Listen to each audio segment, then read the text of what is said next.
भुगतान को लेकर सिंचाई विभाग ने की कोर्ट की अवमानना। नौकरशाही आज कितनी निरंकुश और बेलगाम हो गई है, इसकी वानगी देखना हो तो सोनभद्र जनपद के पिपरी स्थित सिंचाई विभाग के रिहंद खंड में आइए, जहां सौदेनहीनता की प्रकाष्ठा पिपरी निवासी गुरु कृपया ट्रस्ट के संचालक व समाज सेवी प्रवीण चंद्र पांडे ने जनपद के अपर जिलाधिकारी को पत्र भेजकर नौकरशाही की मनमानी एवं भ्रष्टाचार की शिकायत एक बार फिर से की है। अपर जिलाधिकारी को भेजे पत्र में प्रवीण चंद्र पांडे ने लिखा है कि पिपरी निवासी संविदाकार हीरा लाल ने रिहंद बांध सिविल खंड में वर्ष 2012 में कुछ कार्य कराए थे, पर सब कुछ ठीक हो जाने के बावजूद भी विभागीय अधिकारियों ने कतिपय कारणों से संविदाकार का भुगतान नहीं किया। मजबूर होकर संविदाकार को वर्ष 2016 में माननीय न्यायालय की शरण लेनी पड़ी। न्यायालय ने लगभग एक वर्ष बाद वर्ष 2017 में 30 दिनों के अंदर मैं ब्याज भुगतान का आदेश भी दिया।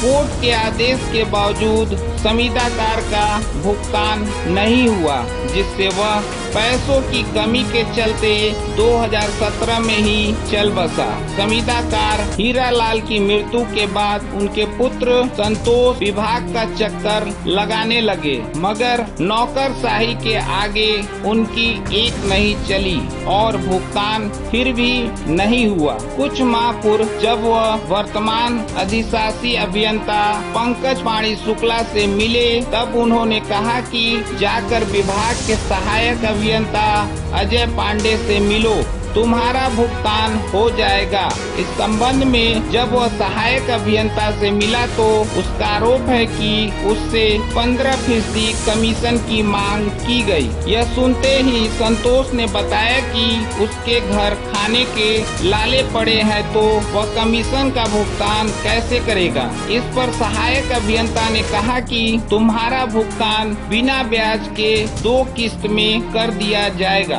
पहले किस्त का भुगतान के बाद कमीशन मिलने पर दूसरे किस्त का भुगतान कर दिया जाएगा और इसके एवज में यह भी लिख कर देना पड़ेगा कि उसके पास विभाग का कोई बकाया नहीं है। क्या नाम है आपका? मेरा नाम संतोष कुमार, सन ऑफ स्वर्गीय श्री हीरालाल। क्या है पूरा मामला आपका?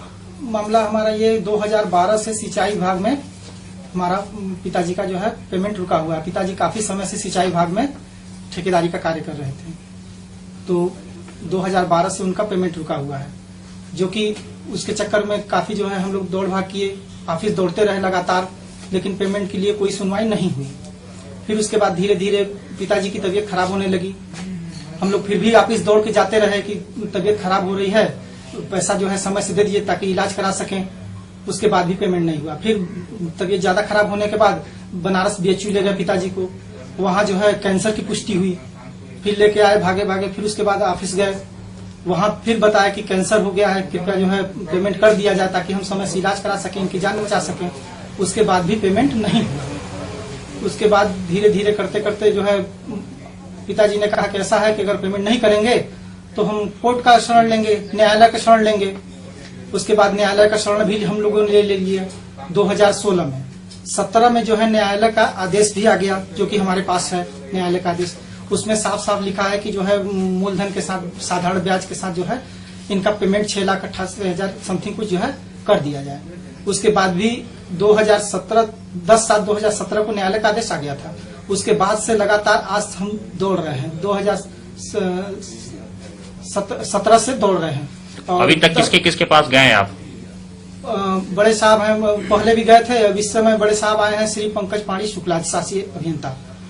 उनसे भी 10 बार मुलाकात कर चुके, लेकिन अभी तक कोई सुनवाई नहीं हो रही है। और उसके बाद लगातार दौड़ने के बाद, इतने समय से परेशान होने के बाद, अभी बीच में 21 तारीख को उन्होंने खबर भिजवाया कि ठीक है ऑफिस में आके मिलो। किसने खबर भिजवाया? किसी के माध्यम से सूचना मिला हमको कि जो है ऑफिस में आके आप मिलिए। तो आपके पिताजी अभी हैं? नहीं, हमारे पिताजी जो है कोर्ट का आदेश आया था 10 तारीख को, 16 तारीख को हमारे पिताजी की मृत्यु हो गई। अगर उस समय पैसा मिल गया होता तो शायद आज हमारे बीच होते, समय से इलाज करा लेते। फिर उसके बाद हम गए, मिले बड़े साहब से, श्री पंकज पांडे शुक्ला जी से। उन्होंने कहा ठीक है आपका पेमेंट हो जाएगा, हम देखे हैं आपका पेमेंट हो जाएगा, घबराइए नहीं, लेकिन मूलधन ही केवल करेंगे, ब्याज नहीं देंगे। हमने कहा सर ब्याज नहीं देंगे तो हम इतना समय से दौड़ रहे हैं, आज हमारे पिताजी भी नहीं रहे इस पैसे के चक्कर में। अगर समय से पैसा मिला होता तो शायद इलाज कराए होते रहते, पैसा भी नहीं मिला, पिताजी भी नहीं रहे और उसके बाद भी हमको जो है पूरा पैसा नहीं मिलेगा। तो कहें ठीक है ऐसा है, आप छोटे साहब जो है श्री अजय पांडे जी से, जो कि एसडीओ हैं, आप उनसे जाकर मिल लीजिए। हमने कहा ठीक है, गए हम छोटे साहब से मिले, श्री अजय पांडे जी से।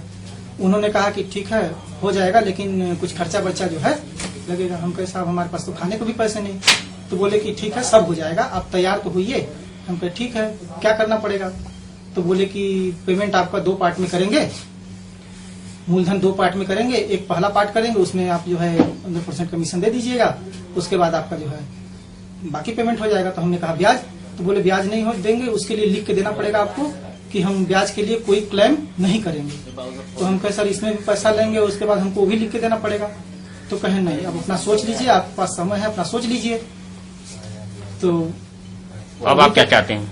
अभी तो हम दौड़ ही रहे हैं, बस आप लोग का सहारा है। हमारे पास ये कोर्ट का आदेश है, देख लीजिए, ये 10 तारीख का कोर्ट का आदेश है और 16 तारीख को हमारे पिताजी की मृत्यु हुई है। यहाँ तक कि हमारे पास खाने के पैसे नहीं थे। पिताजी की जब मृत्यु हुई तो अंतिम संस्कार के लिए भी पैसे नहीं थे। पिताजी के साथी हमारे ठेकेदार लोग जो है वो लोग काफी मदद किए, तब जाके हमारे पिताजी का अंतिम संस्कार हो पाया।